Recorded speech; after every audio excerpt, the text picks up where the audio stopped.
Greetings, everyone, and welcome to another serving of Business Soup Talk Radio. If it's in business, it's Business Soup. I'm your host, John Debevoise. On this serving of Business Soup, Stu Massengill will be joining us on helping us to find our business direction. Right from the great Tony Robbins, this young man has beat many things, including cancer, and he's going to show us how to overcome any objection by understanding what is most important within your business, within your life, within your strategy. So pull up a chair, sit on down. We're serving up some great business soup, and Stu Massengill has all the ingredients right here on Business Soup. Stu, welcome to this serving of Business Soup. Thank you so much for having me. It's an absolute honor to be here, John. I'm looking forward to it. My gosh, I've got one of the guys that's standing on the stage up there with the massive presence of Anthony Robbins. Tony Robbins, you're one of the speakers, and you get up there, and one of the secret powers that you have that you share to everybody is the power of networking and communicating. And I'd like to tap your brain on what does it mean? You know, when I walk in a room, how do I use that room without making it look like I'm trying to just collect names and numbers and dates and things like that? I walk into a room, the power of networking, what does it mean, and how do you use networking to advance your business?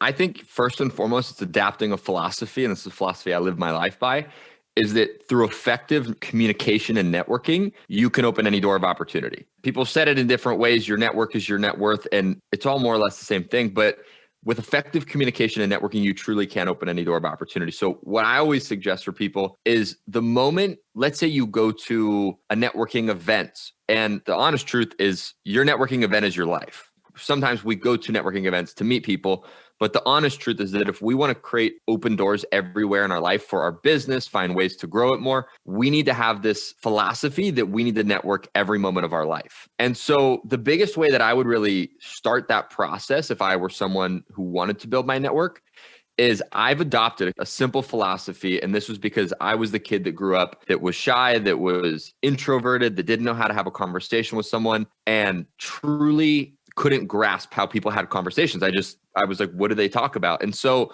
for me, one of the foundational things I learned in networking and communication was just a fundamental communication building block, which is something called F.O.R.M. F.O.R.M. F.O.R.M. And what it stands for is from, occupation, recreation, and motivation. And really what this is anytime you have a conversation with anybody, you just use this to build a conversation with them. So you can ask them, hey, where are you from? And they'll talk about themselves. You'll say, oh, what do you do for work? Occupation. They'll talk about themselves. What you're really starting to do in this process is, and we were talking about this a little bit before we started recording, is that people's favorite subject in the world is themselves. Absolutely. And so one of the incredible things about networking and communicating that I think I definitely didn't understand when I started this process is that you don't need to be the best networker. You don't need to be the best communicator to be the most effective communicator. And that if you can just ask questions and get people to talk about themselves, you're going to leave that conversation with that person going, oh my God, I really like John. I would love to be around his energy more. And so I would say that's kind of the fundamental first step to starting that networking process, is just having a forum that you can really build off of. So when somebody asks about me and my shoulders go back and they say, tell me about you, what is it that I should be telling them? Do I have to go with the 15-second, or do I do the elevator pitch of 90 seconds? How do I know that the person is across from me that's asking me about myself has the attention span of an educated person or a goldfish? What I would say is, let's say I'm asking you, what do you do or whatever, and you then turn it back to me. I would say you want to keep it simple. You want to keep it short. But even more importantly than that, I would say for the majority of this conversation you're having with that person, let them talk. 90% of building this network with this person is letting them talk about themselves. 10% is you talking about yourself. And so what you can do in this process as you start to network with them, and the real way that you turn a conversation into a true, genuine, authentic relationship where someone not only enjoyed the conversation, but wants to be around you more, is you want to build what we call a common ground of interest with people. To just give a simple example, it's like, think of someone that you are really close to in your life, or better yet, your best friend in the world. And now the reason that you're best friends with them is because you have so many different common grounds of interest that you trust them, you love them, you like them so much because truthfully, what you found out is that they're like you and you are your favorite thing, remember? And so what you want to do in these conversations is have people talk about themselves, find ways that you can relate to them, and that's going to bring their walls down. And I would say to really put a cherry on top, if you want to build a business relationship here, is lead with value. And what I mean by that is sometimes we go into networking and we go, oh, hey, John, can you do this for me? Can you do that for me? Can you help me with this thing? And that's what the majority does, but we want to go against the grain. We want to stand out. So the way that we really do that is we come to that person genuinely and authentically and just say, hey, John, what are you doing? How can I add value to what it is you're doing? How can I add value to your business, to your life, to anything? And then by adding value to that, one, I'm going to further the relationship. And then two, there's this thing called law of reciprocity that'll kick in. And that is that when I add value to your life innately through the law of reciprocity, you're going to innately want to return the favor. And then that's how you can start to build that relationship and that networking process. But it's massively important with leading with that value. When it comes to networking, there is a plethora of opportunities. Are there better ways to network, like from Napoleon Hill's Think and Grow Rich with the mastermind that you're a member of? Or is it better or advantageous to go to these meetups that are available? There's such a plethora of opportunity for meeting people. How do you pick the one to go to? I go to the Chamber of Commerce ones all the time. Yeah. And are they bringing value? How do I know which one to pick that is going to bring value to both parties in this networking opportunity? Like you said, there's 1.5 million ways that we can network, right? Whether it's going to chambers of commerce, whether it's going to a big networking event. Obviously, now we're sort of in this virtual coronavirus world, so those large events aren't happening as much. But I would say the silver lining throughout whatever way you want to dive in is first and foremost, dive in. Find a way that networking you can implement into your life. Find a way, network, make it part of your life. But there's a silver lining that goes throughout no matter what way you network. They have done some studies. There's this woman named Dr. Meg Jay, and she did all these studies about networking and building your life path. And one of the takeaways she found in all of her research is there's something in life called loose ties versus strong ties. And loose ties, these are acquaintances, we could call them. People you met once, you met twice, they're a friend of a friend, they're your uncle's friend that you met at one of his parties once. Loose ties are people you know just a little bit. Now, strong ties, these are people that it's your best friend. You go to their house, you open their fridge, you could take a drink out. They see you taking a drink out of their fridge and they're like, oh, hey, John, that's a strong tie, a really close relationship that you have. And what they found out in all this research they did is that it's oftentimes in life, the loose ties that are the ones that change our life. It's not the people that we have extremely close relationships with that open these doors of opportunity in our life. And so I think a lot of the times we go throughout life and we go, I got to make best friends with 10,000 people because if I'm best friends with all these incredible people, I'm going to have so many opportunities. The truth is, have the people you're close with, have those genuine relationships that add value and happiness and joy to your life. But where a lot of your business opportunities are going to open are going to be with some of these loose ties where maybe you want to grow your business in this one way and you go, oh, you know what? Mary's husband, who, we met that one time at that one thing, he actually specializes in this. Let me reach out to him and just say hello, see how I can add value and how I can build that relationship. And what you'll find is as you approach networking in that manner, you are going to build an army of a network with doing, I don't know if I would say half the work, but you're not going to have as many of those really strong tie relationships. You build it off of loose tie relationships. And you're talking about the relationship that begins pretty much in a business relationship as opposed to my friends who I grew up water skiing with. Yeah. And as you mentioned, we feed off of each other, but seldom make any money together. I've known them longer than you've been alive. Yeah. I only wish I had the money that they drank of mine, but they are my closest friends. And we're talking with Stu Massengill, who is on stage with none other than Tony Robbins about the power of networking. And if you'd like to get his free book, go to BizSoup and we'll hook you up through the link there as business goes to business on Business Soup. And it's all about the 5 steps to meeting anyone you desire. And he'll prove his point right there through Business Soup. Get his book through Business Soup. But Stu, on the power of networking, what are the kind of questions that I would be asking you to tell me about you to open up that conversation? What would do me well to know more about you? Is there a script? I want to make sure I'm hearing correctly. So the question you're asking me is, what type of questions would I be asking you to get to know you better and see if there's a business relationship that we can form there?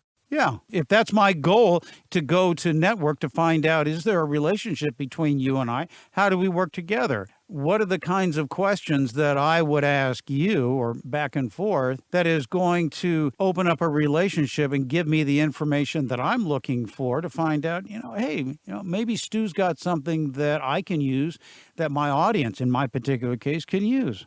What I would say is you want to prepare first and foremost. So whenever you're going to network or you're building your network, you want to always be aware of who are the people you want to reach? What is the distribution channels you want to get to? What are the connections you want to make? What are the needs that you need in your business? You want to be aware of that. And then once you meet someone that you believe can be that person, that can be that fit, that can add value to your company, what you want to understand, and this goes back to sort of what we were talking about earlier, is people are always tuning into this channel called WIIFM. And I'm sure you've heard it, right? It's what's in it for me. And so as you're having this conversation with them, the types of questions you want to ask them are the types of questions that are going to allow them to discover what's in it for them. So the types of questions you want to probe them with are, if they have this distribution channel and you have this product, now if you can get them to understand that by working with you, this is actually the best scenario for them, then, obviously they're going to want to continue to do business with you. So I would say that's the approach that you want to take on that. And another thing that I would just sprinkle in there is, as we go and let's say now we're on these virtual networking events that we're going to, or we're even in person, this is past COVID, and we're networking in that way. One of the biggest tools that I've found has been extraordinarily helpful in building my network is oftentimes you'll go to these big events and there's so many people. And just like you said,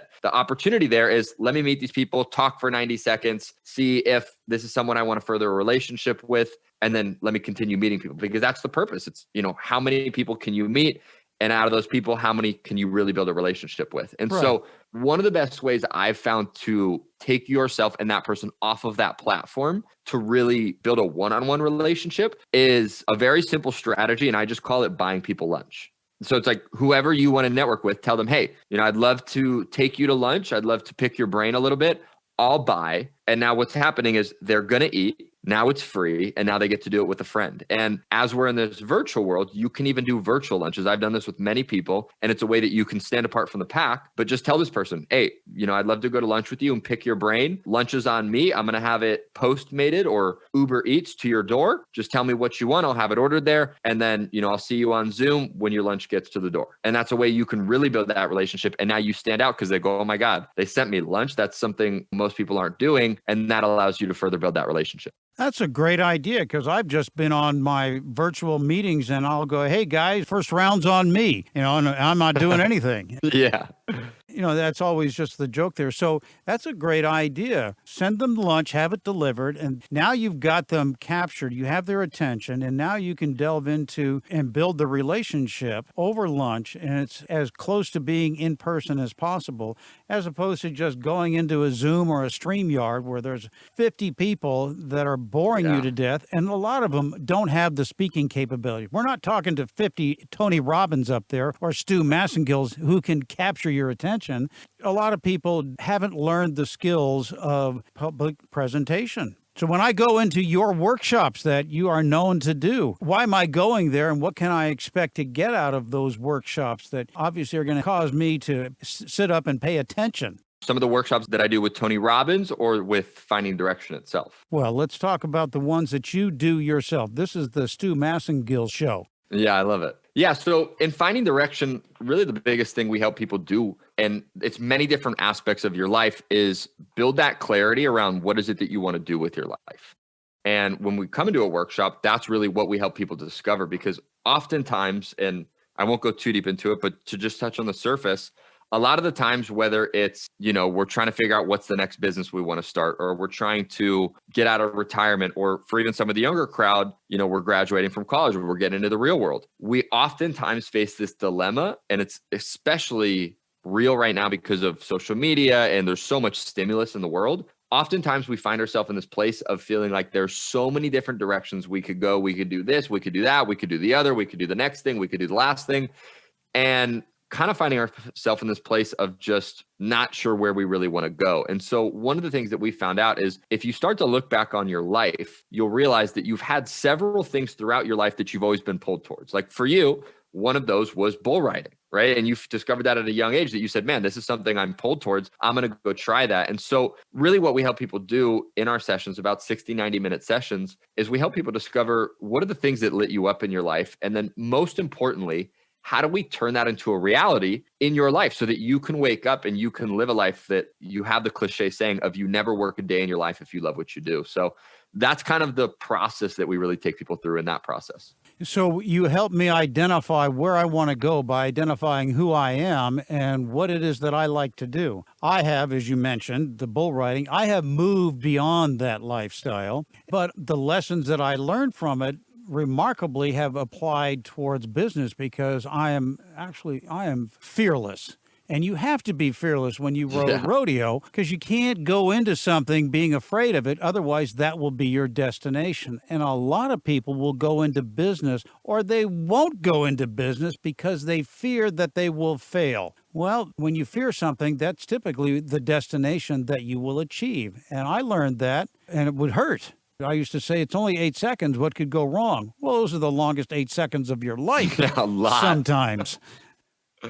Yeah, a lot could go wrong. So you have in your workshops that you do under Stu Massengill, you will teach people how to use that communication and networking to open up the doors to opportunity and empower themselves with having a better self-worth and being able to learn the direction and discover where they want to go and what drives their passion. Passion to profit is one of the segments that I do, how to turn that passion that you have into profit. One of your passions has been action sports. I honestly say I don't recall ever seeing you coming out of the bull chutes or coming out of the chutes on a saddle bronc. But I know that you're involved with a lot of people. You know, Shaun White, Olympic medalist. What drew you into the action sports? Was it the action, the people, or both? It's a great question. So I grew up in small town and I kind of grew up just being super immersed into that world. Where I grew up, I was a kid that skateboarded. I was a kid that would go snowboard with the family and we'd go up to the mountains and get away for a couple of days. And for me, it was kind of that place that I always found like an escape, I guess you could say, or like, you know, like bull riding. I'm sure when you're in that 8 seconds, that's all that there is in the world. Everything else disappears. And so for me, that was action sports. It was snowboarding, skateboarding, doing stuff like that. And it's really interesting because one of the biggest things I discovered as I really networked down that world of action sports is oftentimes in our life, we have an idea of what something is going to feel like, what something is going to taste like, we could say, or what we're going to experience when we go into a certain world. And we have an idea of what it's going to be like. But the honest truth is we never actually know what that's going to be like until we taste it. And a silly, stupid example I give people is it's like the first time you found out you liked pizza, you didn't look at the pizza and smell it and look at the pepperonis and your friend came by and said pizza was good. And you were like, oh my God, I love pizza. No, you tried the pizza. And then you found out it was good, right? Let's say you don't like olives. It's not that you looked at it and said, I didn't like that. You tried it. And so what happened for me is I went down this journey of, I love action sports. I want to do this. I want this to be my life. And then I started working in the industry. I started working for a company called Vans, the biggest action sports company in the world. And they're an amazing company. I loved them. But what I found out is once I got into that world, I realized that that's not actually what I wanted to do with my life. I loved doing that as an action, as an activity. But as far as work, I realized that my true passion was in helping people. But it was because I experimented in that world that I tried action sports that I got the clarity that ultimately brought me to where I am today. So your participation in these sports, you did the skateboarding and you know, just basically, I can do that, watch this type of thing. So when people pick up the phone and they say, I need to talk to Stu, I need to do this with my life, I need to learn the power of my personal presentation. I pick up the phone, I call you. What are the things that you need to know about me before you're able to help me if I'm calling you just right out of the blue, say someone from my audience right here, a small business owner, and they're saying, you know what, I need to expand my business, and it sounds like Stu knows how to help me get my message out there. What are the things that you need to know about me when I call you to make this relationship build? I want to first and foremost understand, if you're listening to this and you want to reach out, I want to understand, where is it that you're in your life right now? First and foremost, are you in a business, small business owner? Are you in the beginning stages? Are you in the development stages? Are you in the scaling stage? Let me know where you're at. And then more importantly, we want to start to look at, ultimately, what is the vision you have for yourself? Is that a vision that you know you have, or is that not a vision you have? And I would say those are really the two main things. Where are you? Where do you want to go? And then we can start to really dive into that middle process of, what are the roadblocks that are holding you back? Because a lot of the times what happens in business is we unconsciously self-sabotage ourselves. One of the things that I've learned from Tony is it's that your psychology is the chokehold on the growth of your business. And so that's sort of what we more so get into is, what are the psychological things going on that are holding you back? And then how can we really help you make some shifts to get through that middle ground?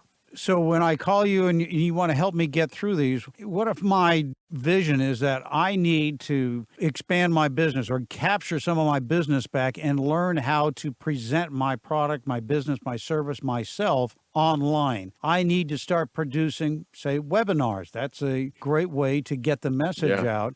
And I see this as an opportunity. What can you do for me to take could be a brick and mortar, could be my restaurant, it could be anything. How can you help me get into that space, which is in the virtual environment, get people to look at me, my product, my service, my restaurant, whatever it might be? How can you help me get the message across? I say the biggest thing that we're going to really help you with is that networking process. And sort of what we've noticed is, whether the world's moving, whether it's shifting in whatever way it is, ultimately it comes down to not a matter of how much resources do you have, because everybody has the same amount of resources. It's how resourceful are you? And so one of the biggest ways we believe that you can become more resourceful is through expanding your network, and doing that through networking, but also through building your communication skills. And so if someone was looking to get out there, like, you could build this webinar, let's say, and you build that entire process. You spend 3 months figuring out, how do you build the webinars? How do you do this? Or you can build your network. You can find someone that's an expert at this. You can find someone that is done this time over time. You can work with them because you've networked with them. And now in a matter of a week, rather than 3 months, you've gone through this process, right? Let's say you want to scale, right? Again, you could learn, study, try to figure it out, stumble, fall, do all of that. Or you could simply network through effective networking and communicating, and open that door to scale in a much faster pace. So I would say that's really the part that we're going to hone in on with people. Well, you just capsulized what I tell everybody, and that is, work your strengths and hire your weaknesses. Surround yourself with people that are experts in their specific fields. And as I do, and as I've learned to do in other businesses, surround yourself with experts, and they will help your business grow. And at the same time, they're making you look good too. Exactly. Stu, I could go on for another hour with you on this. You've been a high achiever for under the age of 30. You've accomplished many things, including 8-figure businesses, and you stand up there with the legendary Tony Robbins. I can't thank you enough for taking time out and sharing your strategies and your 5 points. Stu, thanks for being a part of this serving of Business Soup. Awesome. Thank you so much for having me, John. This has been another serving of Business Soup, where business comes for business. I'm John Debevoise, inviting you to visit the website for more servings of what is best in business.